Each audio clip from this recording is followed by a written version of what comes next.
Welcome to the Exit Readiness Podcast. My name is Pat Ennis of Ennis Legacy Partners, and I'm here with my co-host, Walter Dial, who is a partner at Gelman, Rosenberg & Friedman. CPA is located in Bethesda, Maryland. If you're a baby boomer business owner, you've reached the age where you would be wise, very wise, to begin planning for your eventual exit from the business if you've not yet to do so. And you may be someone who wants to continue to put your money and your talent to work after you leave the business. We've said it here many times before. As a successful business owner, you've had great impact on many people through the business and with your time and financial resources. And as a result, you've realized much purpose and meaning in life. Wise and effective exit planning will include life after the business goals that facilitate continuance of meaningful and purposeful activity and service toward others. And we have found, Walter and I doing this work, helping owners plan a successful exit, we found that owners who exit having a vision and a plan for charitable giving of their time, talents, and financial resources are among the most happy and fulfilled. And that's really the purpose of today's podcast discussion, to increase your knowledge, listeners, and understanding around some tools that can help you continue to live an impactful and meaningful life after the business. The topic of the podcast today is charitable planning for transitioning business owners. And we're excited to have as our guest the Wallace Chair in Philanthropy at the American College of Financial Services, Phil Cubeta. Phil has advanced degrees in philosophy, psychology, literature. His financial credentials include a Master's of Science in Financial Services. He's a chartered life underwriter, chartered financial consultant, accredited estate planner, and a chartered advisor in philanthropy. He joined the American College in 2008 and is responsible for the Chartered Advisor in Philanthropy program. Phil is a fellow Chartered Advisor in Philanthropy, a fellow CAP. I'm particularly excited to have you with us today. Welcome, and thank you so much for joining us. Well, thank you for having me. Phil, I'm going to start the questions. This is Walter. So, sure.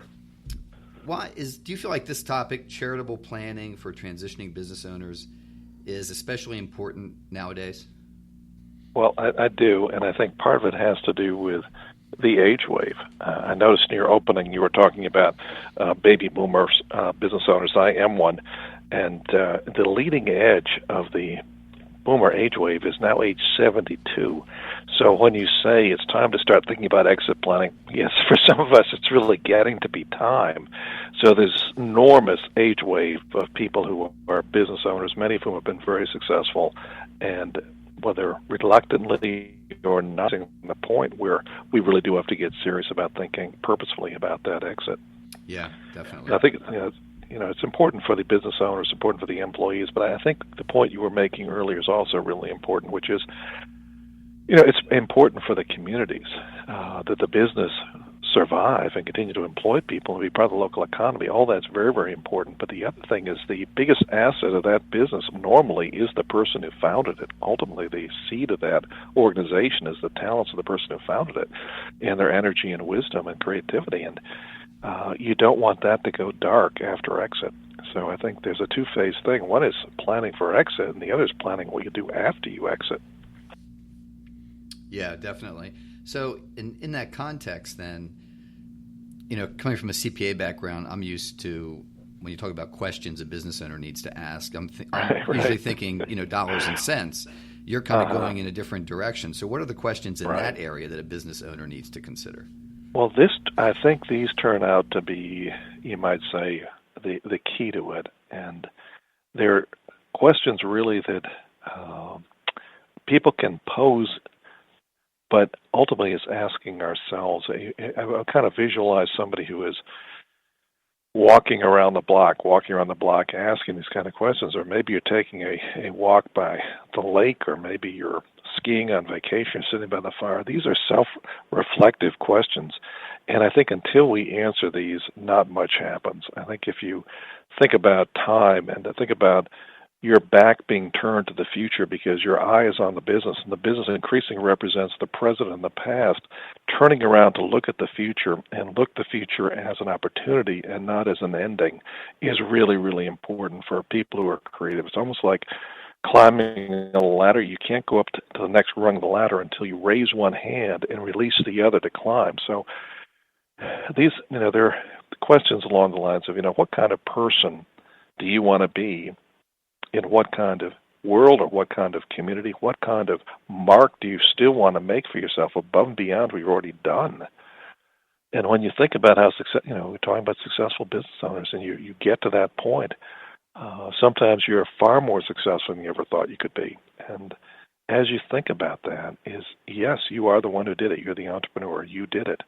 But do you ever feel that maybe there were some element of fortune or grace or blessing that got you to that point? You did it yourself, but there were probably others who helped you to get to be the kind of person you became, was able to do this. And coming out of that, do you feel like there's any responsibility or obligation or opportunity to help others as you were helped? And when you think about the wonderful things you did with your business, there are also wonderful things you can do for your community or for the world. And dreaming about that a little bit, thinking about that a little bit, do you have a vision of what would be a better world for your community or for your family to live in? And have you thought about how you could maybe have an influence in that direction, and what holds you back? When you think about your giving, a lot of giving, you think about you give so much personally, your spouse, if you're married, gives so much. You're constantly answering solicitations and doing civic things where maybe you're sponsoring the college, high school yearbook and things like that, or buying T-shirts for the Little League. You do so much, but was there ever really a plan behind that other than being responsive? Do you have any sense of where you'd like to have an impact, where you could actually move the needle on an issue or a cause? And I think there are issues like this that have to do with wealth and families. And, touching on that just for a second, business owners who are exiting always are thinking about family, right? You're thinking about the family members in the business, out of the business. You're thinking about, will you have enough to support your family and all that? But there comes a point where you begin to realize, this is a major asset. There could be a lot of money in play. And what will be the effect of that money on my kids? And how can I set an example for them of the responsible use of money while they're still influenceable? Are they still influenceable? So it's these kinds of questions that I think are turning around to kind of face into the future. And if you begin, these aren't questions that allow for an easy answer, but if you begin to reflect on these, I think it makes exit a whole lot easier because you realize you're beginning something as much as you're ending something. Yeah, and that's exactly what I was going to say. And this is something where I think Pat really excels at, is helping the business owner to not look at exit planning as an ending only, but to look at it as also the next chapter in your life, which can be an incredibly fulfilling period of time if you approach it with the right with the right mindset and asking the right questions. So philanthropy can certainly play a major role in that, right? Right. Now, some people don't identify with the term philanthropy, and I don't blame them. It's kind of a fancy-sounding term. But you could say giving or generosity or getting involved or volunteering, having an impact on something bigger than just your business and your family. Phil, at what point in the process does it make sense to think about charitable tools and techniques? Right. Well, I think this is a very interesting question because I think this is where textbooks meet reality. And I think one of the real issues you've got here is bandwidth, right? And you both are dealing with a very complicated subject from a tax, legal, financial perspective, right? There's probably no snarl of issues more complex, really, than transitioning a business. You've got so much. You've got the estate planning, financial planning, inside buyers, outside buyers, ESOPs. You've got every possible technical issue. And finding the right buyer, grooming the business for sale, all of that is going to consume the business owner, right? So finding the bandwidth to think about philanthropy at the same time is really, really tough. But looking at it from a textbook standpoint, let's say you're dealing with somebody who's got 3 to 5 years to exit, and that's not just a moving window. They may actually exit in 5 years. If they can begin to think about philanthropy or getting more involved or making little testing gifts to nonprofits, kind of get a little bit more systematic in their giving, maybe involving their children, learning about charitable tools. So it's kind of a low-key thing with 3% of time. That's good because then you're prepared as you get close to exit to begin to use some of those tools. So from a textbook standpoint, if you're going to be exiting, you want to think about a philanthropic tool before rather than after.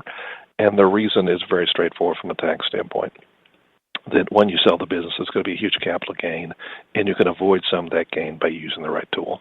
So from that standpoint, it's good to have the tool in place.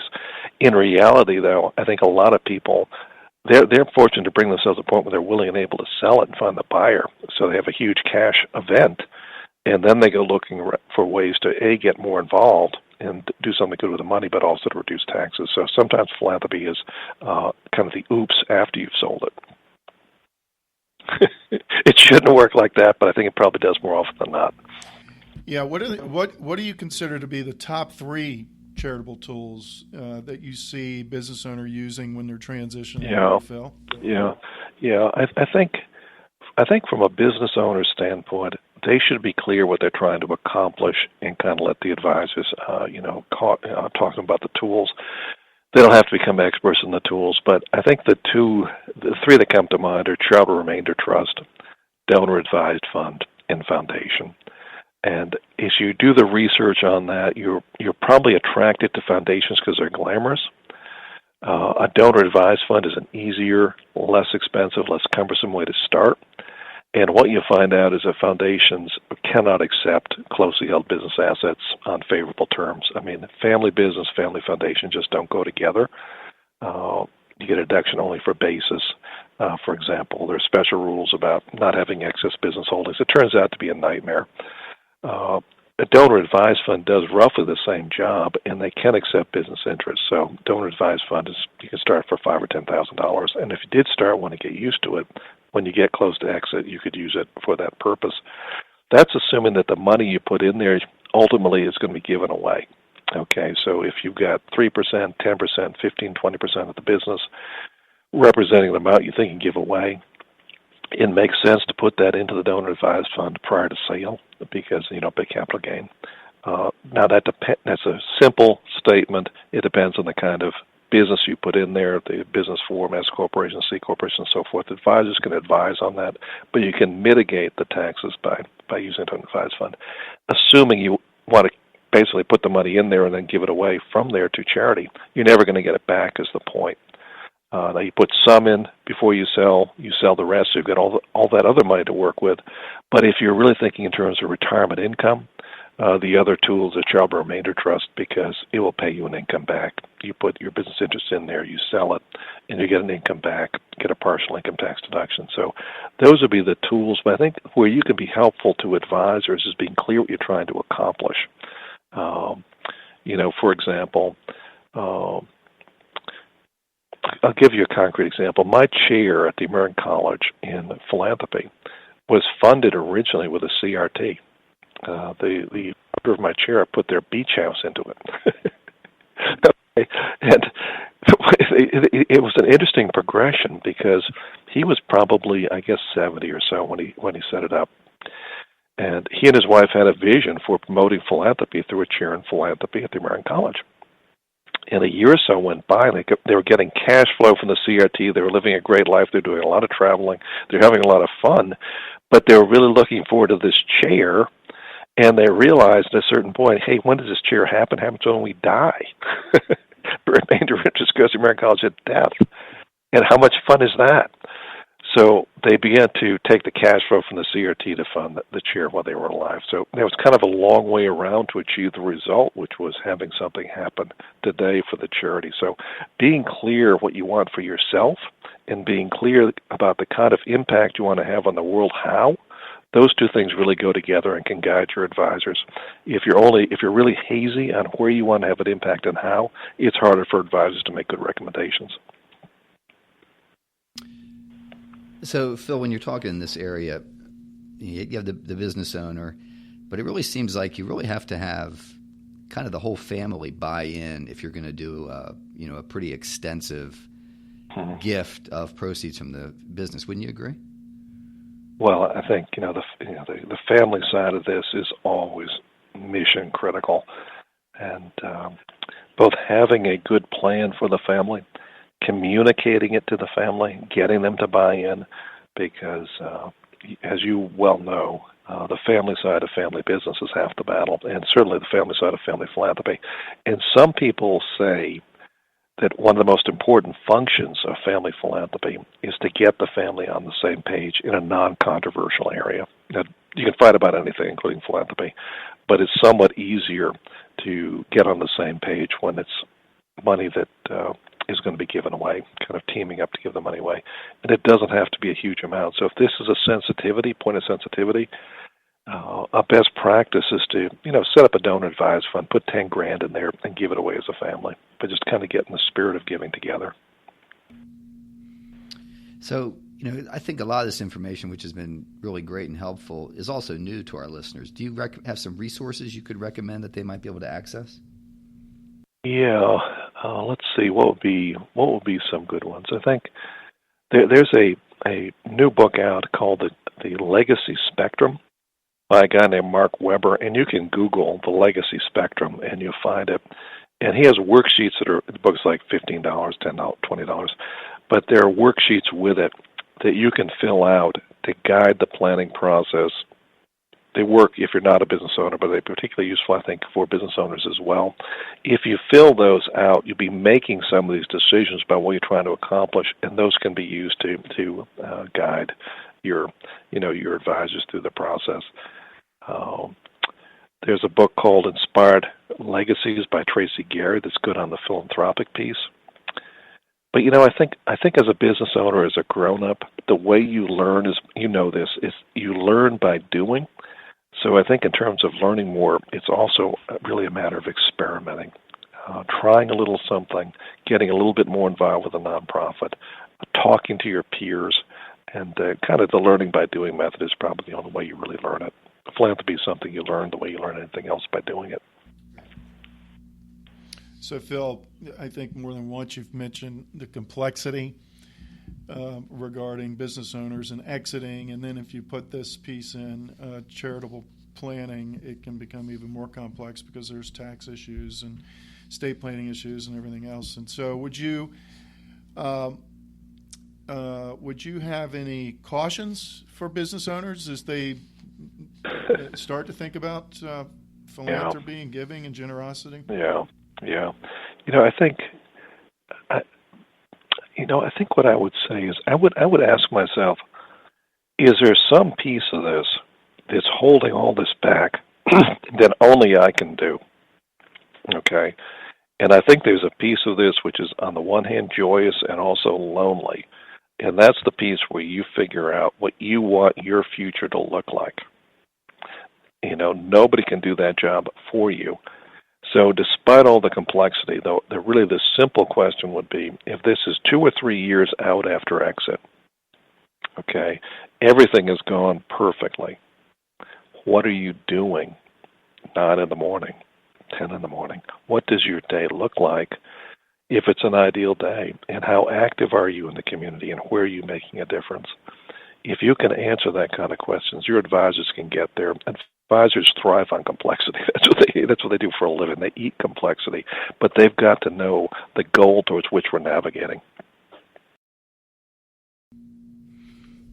Yeah, that's really good, Phil. So this has been really helpful, very very helpful in a lot of ways. I think if just to get people start thinking in a little different way. Do you have any other closing thoughts or anything that you feel like we should have raised that we didn't? I would just say it's a lonely business exiting something you've spent your life building. And if you think of that as the end, you're underestimating your own importance. I think this could really be the beginning of something better, and it's allowing yourself to dream about that, make a few probing moves in that direction, and then get your advisors planning for it. It can make all the difference in terms of both your own sense of satisfaction, but also the difference you're going to make in the world. You're too good, you're too big an asset to go to waste after you exit. Walter, what do you think the key takeaways for today are for listeners? Well, I think the thing that, obviously I already knew, but it's just kind of been driven home more today from speaking with Phil, is, we talk about, like, this is the exit readiness podcast, but you're exiting one thing, you're exiting one phase of your life and you're entering the other. And if all of your attention is focused on the exit, you're not going to be very happy at the end of the day. So it's just as important, but maybe more important, to really focus on what you're going to be doing once you're no longer the owner of your business. Mm-hmm. And like Phil mentioned, for the person who really feels like and understands that, they didn't get where they are alone, and they may feel the desire to give back to the community, there's lots of different philanthropic tools that can make that happen, and that also have, tax benefits. So at the end of the day, you're able to even give more. Yeah. So Phil, if listeners out there need the kind of help that you can give and they want to reach you, are you available to help folks with this type of with philanthropic planning? Well, I train people who are, people like you. The whole theory behind my role is these are crucial conversations, and really it can make a huge difference for our communities and our country to have these conversations. It's far bigger market than any one person could ever address. It's really a local market. So I would encourage them to talk to people like you who are local, who can actually do the job. Thanks again, Phil, very much. This is Sure. really great. If anyone would like to speak with Pat or myself for help in planning your exit, you can reach me at 301-951-9090, and you can reach Pat at 301-943-8203. And special thanks to Joe Ennis at Insight Digital for hosting us. And to all our listeners, thank you so much for tuning in. Until next time on the Exit Readiness Podcast, this is Walter Dial and Pat Ennis signing off.